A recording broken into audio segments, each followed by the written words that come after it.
और recently Donald Trump का geopolitical ज्ञान दुनिया के सामने आ गया जब इनसे एक बहुत ही सिंपल सवाल पूछा गया कि यूनाइटेड स्टेट्स ऑफ अमेरिका जो रशिया से आज भी बहुत सारी चीजें इंपोर्ट कर रहा है उसका क्या, उसके बारे में आप क्या कहोगे। उसके जवाब में ट्रंप के मुंह से सिर्फ यही शब्द निकल पाए, I don't know anything about it, मुझे इसके बारे में कुछ पता ही नहीं है। नाउ यहाँ पे देखो, मैंने प्रीवियस वीडियो में आपको बताया था कि भारत सरकार ने बुरी तरीके से यूएसए को एक्सपोज कर दिया था ये बोलकर कि आज भी यूनाइटेड स्टेट्स ऑफ अमेरिका जो भारत को कहता है कि रशिया से कच्चा तेल मत परचेज करो, यूनाइटेड स्टेट्स ऑफ अमेरिका बड़ी संख्या में यूरेनियम, फर्टिलाइजर और बहुत सारी चीजें परचेज कर रहा है जो इनकी इकोनॉमी को सूट करता है। उसके हिसाब से बेधड़क ये रशिया से परचेज करते हैं, पेमेंट भी कर रहे हैं रशिया को। इस सब का क्या, व्हाट अबाउट दिस, क्या अब यहाँ पे हम ये कहें ट्रंप यूएसए पे सैंक्शन लगा देंगे? क्वेश्चन तो बनते हैं।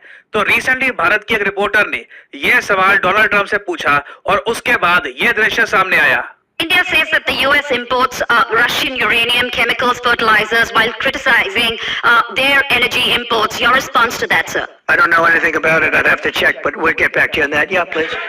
Now, कितना एक अजीब सा यहाँ पे रिप्लाई दिया है कि मुझे इसके बारे में कुछ पता नहीं है, जबकि इनसे एक एक्चुअल सवाल पूछा गया कि जब आप बोलते हो कि भारत रशिया से जब कुछ परचेज करता है तब उसकी वजह से यूक्रेन में लोग मारे जाते हैं, तब एटलीस्ट आप यहाँ पर ये तो बोलो कि जिस तरीके से इंडिया अपने नेशनल इंटरेस्ट के हिसाब से काम कर रहा है, यूएसए को भी जहां पर नेशनल इंटरेस्ट दिखता है, ये लोग यूरेनियम, फर्टिलाइजर, केमिकल्स ये सब रशिया से आज भी इवन टुडे ये लोग परचेज कर रहे हैं। मजबूरी है इनकी। फर्टिलाइजर अगर यूएसए के पास नहीं आएगा तो इनके किसान मास स्केल पर फूड कैसे ग्रो कर पाएंगे, इकोनॉमी को इससे मैसिव लॉस होगा, इनके न्यूक्लियर पावर प्लांट नहीं चल पाएंगे। बहुत मुश्किल सवाल था, बहुत अच्छा सवाल था और मुझे यहाँ पर यह भी अच्छा लगा।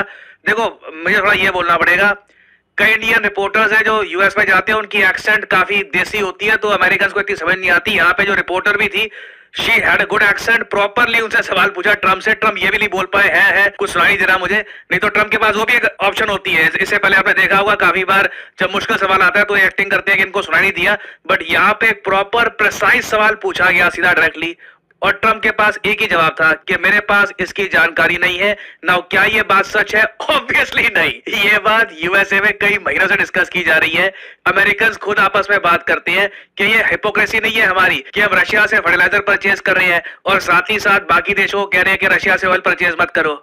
और अगर यहाँ पे आप सोच रहे हैं कि मुझको कैसे पता कि अमेरिका में ये डिस्कशन लंबे समय से हो रहा है, ये आपके सामने आर्टिकल है न्यूयॉर्क टाइम्स का, हेडलाइन पढ़ते हैं मिलकर। यूएसए बिलियंस ऑफ डॉलर्स पे कर रहा है रशिया की न्यूक्लियर एजेंसी को, ये रीजन है। एक्चुअली पता है क्या, ये अमेरिकन लिख रहे हैं कि रशिया क्या करता है कि कच्चा यूरेनियम बहुत ही सस्ते दामों पर एनरिच करके मार्केट में बेच देता है, क्योंकि यूरेनियम कच्चा सीधा रॉ फॉर्म में आप यूज कर नहीं सकते न्यूक्लियर पावर प्लांट्स में, you need it to be enriched. तो एनरिच करने का प्रोसेस रशिया में सस्ता है, इस वजह से यूएसए में कई लोग सोचते हैं कि पैसे बच जाएंगे, सस्ता रशिया रिफाइंड यूरेनियम परचेज करो और न्यूक्लियर पावर प्लांट में यूज करो। और अगर यहाँ पे आप सोच रहे हैं मगर बीच में न्यूज नहीं आई थी कि यूएसए ने यूरेनियम लेना बंद कर दिया रशिया से। हाँ, अब देखो, अब यहाँ पे आपको नोट करना पड़ेगा, आपको ऐसी हेडलाइन भी दिखेगी जहां पर यह लिखा होगा कि अब यूएस बस रशियन यूरेनियम परचेज करना बंद कर देगा, बिलियंस ऑफ डॉलर्स रशिया को नहीं पे किए जाएंगे।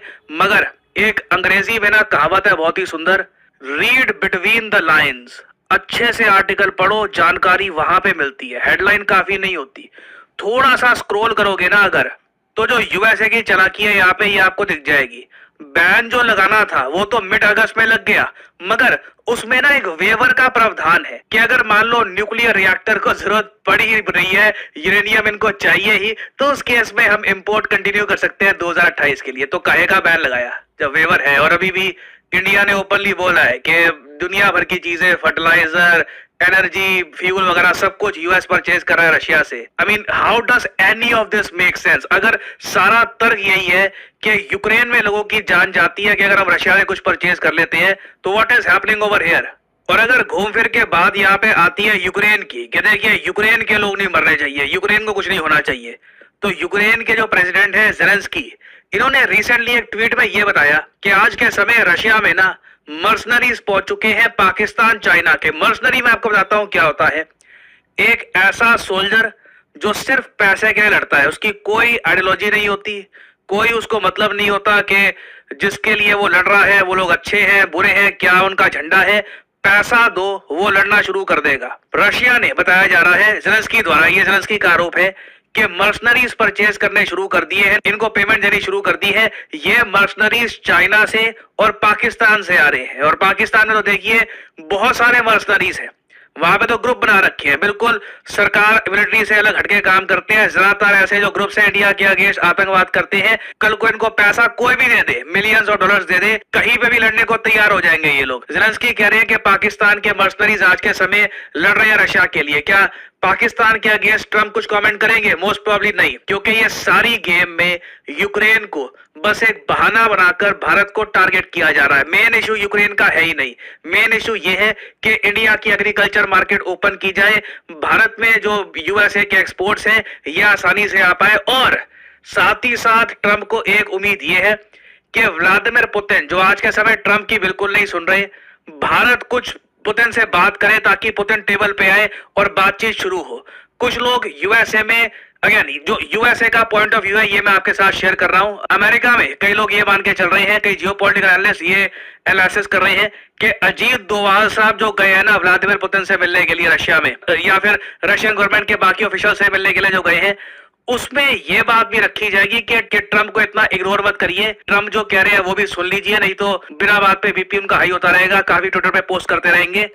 ये अमेरिकन का मानना है। और इंटरेस्टिंग बात देखिए, अजीत डोवाल के रशिया पहुंचने के बाद ही अचानक से एक स्पेशल मीटिंग हो जाती है यूएसए के स्पेशल ऑनवॉय स्टीव विटकॉफ और व्लादिमीर पुतिन की। ये जो मीटिंग है ये बताया जा रहा है काफी इंपॉर्टेंट है। इससे हो सकता है कि ट्रंप भी थोड़े बहुत शांत हो जाए, ट्रंप को भी लगे कि पुतिन उनकी बात सुन रहे हैं। नहीं तो एक्चुअली बीच में ट्रंप बहुत ज्यादा एजिटेटेड हो गए थे जब इनको ये फील हो रहा था कि ये पावरलेस है, व्लादिमीर पुतिन इनकी बात ही नहीं सुन रहे, कोई इनकी बात नहीं सुन रहा। तो यहाँ पे आप कह लीजिए Putin being strategist that he is, ये यूएसए के स्पेशल ऑनवॉय से मिलकर इन्होंने ट्रंप को यहाँ पे ठंडा कर दिया कि अच्छा सुन रहा हूँ। बाकी हाँ, ग्राउंड लेवल पर पुतिन जो यूएस चाहता है वो करेंगे या नहीं करेंगे किसी को पता नहीं, मोस्ट प्रोबेबली नहीं करेंगे।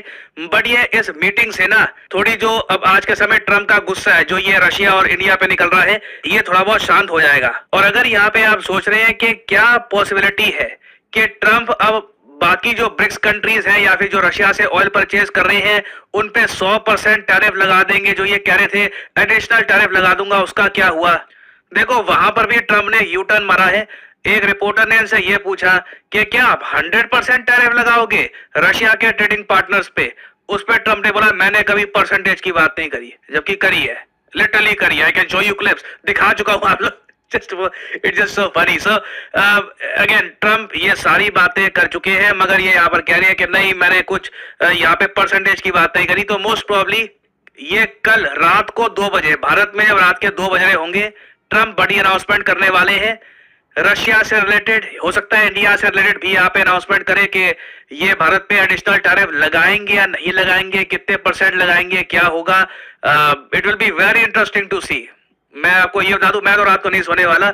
It will be very interesting कि रात को 2 बजे या 2-2:30 के आसपास जब ट्रंप सामने आते हैं तो क्या ये बोलते हैं, क्योंकि अगर इंडिया पे ये एडिशनल टैरिफ लगा देते हैं उसके बाद भारत सरकार का जो रिएक्शन है वो देखना होगा। मैं जेन्युइनली नहीं चाहता कि इंडिया यूएस के रिलेशन जो पिछले कई 2 दशकों में कई लोगों की मेहनत के बाद यहां तक पहुंचे हैं, एक संघ की प्रेसिडेंट अचानक से उन सब रिलेशंस को डिस्ट्रॉय कर दे। I think India and US relations have tremendous potential and I hope कि ट्रंप कल जो भी बोलेंगे कोई ऐसी चीज ना बोल दे जिससे India US relations irreparable damage mode में चले जाए कि अब रिपेयर ही ना हो पाए।